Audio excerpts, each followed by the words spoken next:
Hello friends, स्वागत करता हूँ आपका GD एजुकेशनल पॉइंट में। दोस्तों, हमने पार्ट 4 में अवतल दर्पण द्वारा प्रतिबिंब का बनना अच्छे से पढ़ा। आज हम पढ़ेंगे उत्तल दर्पण द्वारा प्रतिबिंब का बनना। तो देखिए, स्टार्ट करते हैं। Formation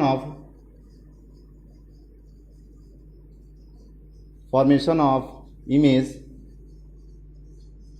by convex mirror. इसका हिंदी अर्थ ये हुआ, उत्तल दर्पण द्वारा प्रतिबिंब का बनना।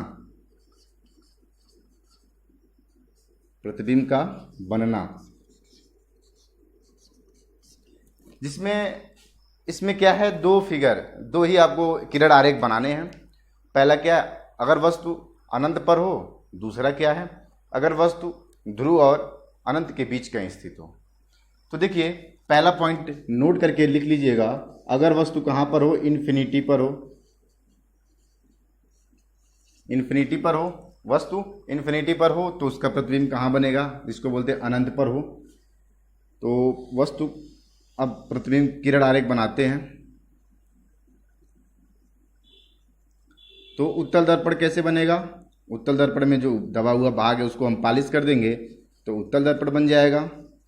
अगर दबे हुए भाग को हम पालिश कर दें तो अवतल दर्पण बनेगा। तो देखिए, एक मिनट हम मार्कर चेंज कर लें। ये 4-5 मार्कर हैं, देख लेते हैं कौन अच्छा चलता है। देखिए चल रहा है तो इसको यूज करते हैं। तो देखिए, ये क्या दर्पण का क्या है, मुख्य अक्ष है। ये मुख्य अक्ष है, ये क्या है, मुख्य फोकस है। और ये दर्पण का वक्रता केंद्र C है। और ये हमारा क्या है, अनंत। क्या है, अनंत है। अगर वस्तु अनंत है तो मुख्य अक्ष के समांतर आएगी। अगर कोई वस्तु अनंत पर है तो मुख्य अक्ष के समांतर किरण आएगी। तो किरण, दो ही किरण लेंगे किरण आरेख बनाने के लिए।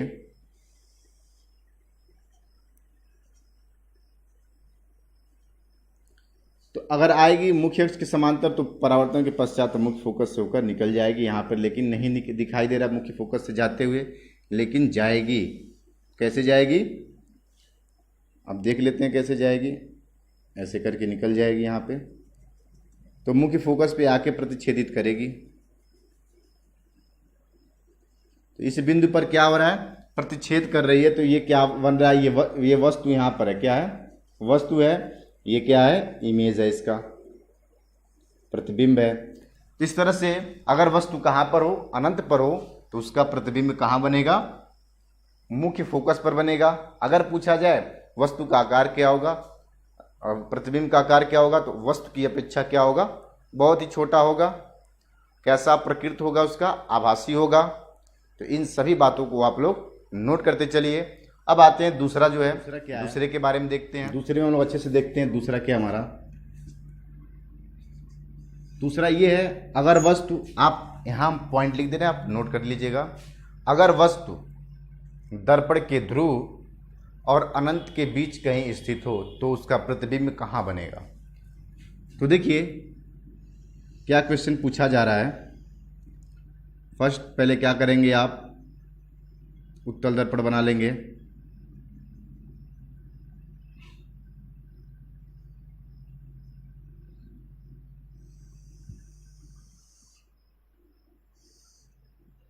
ये M1 है, M2 है, फोकस F है, वक्रता केंद्र C है, ये दर्पण का ध्रुव है। बोला गया ये हमारा क्या है, अनंत है। अनंत और ध्रुव के बीच कहीं वस्तु स्थित हो। मान लीजिए क्या है, वस्तु है, इसका प्रतिबिंब बनाते हैं। तो हम जानते हैं फर्स्ट क्या करेंगे, एक किरण मुख्य अक्ष के समांतर लेकर आएंगे और दूसरे किरण को क्या करेंगे, तो यहां से लेकर जाएंगे। तो हमारा ये किरण आएगा यहाँ पे मुख्य अक्ष के समांतर नहीं, ये दर्पण के वक्रता केंद्र की तरफ आएगा। जबकि हमको पता है कि कोई किरण अगर मुख्य अक्ष के समांतर आती है तो फोकस होकर चली जाएगी, अगर कोई वस्तु वक्रता केंद्र से होकर आती है तो उसी मार्ग में वापस लौट जाएगी। तो इसको भी देखते हैं, फोकस से आएगी तो इधर रिफ्लेक्ट हो जाएगी। तो ऐसे ही नीचे भी बना लेते हैं, किरण ऐसे आएगी, किरण आने के बाद रिफ्लेक्ट हो जाएगी। तो देखिए जो आभासी या फिर बोल सकते हैं इमेजिनरी लाइन है उसको पीछे की तरफ बढ़ाते हैं, जो रिफ्लेक्ट किरण है। तो इसको पीछे की तरफ बढ़ाएंगे,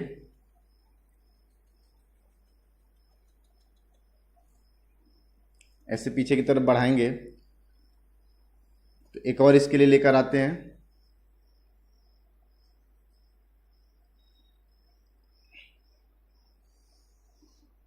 किरण ऐसे आएगी वापस लौट जाएगी।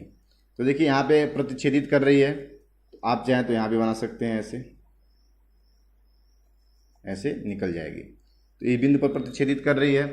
तो जो वस्तु है, यहाँ जो ऑब्जेक्ट है, इस ऑब्जेक्ट का जो इमेज बनेगा कहाँ पर बनेगा, दर्पण के पीछे। आप पॉइंट नोट करते चलिएगा।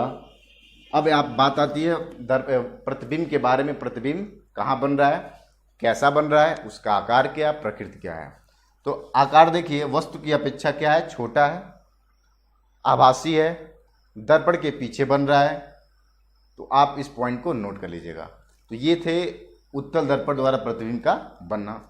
दो ही थे, तो दो आपके लिए बहुत इंपॉर्टेंट है। आप उत्तल दर्पण में कुछ है नहीं, बस दो आप बिल्कुल याद कर लेंगे तो कोई दिक्कत नहीं होगा। अगर क्वेश्चन पूछता भी है इससे तो आप तुरंत कर लेंगे, क्योंकि दो ही है।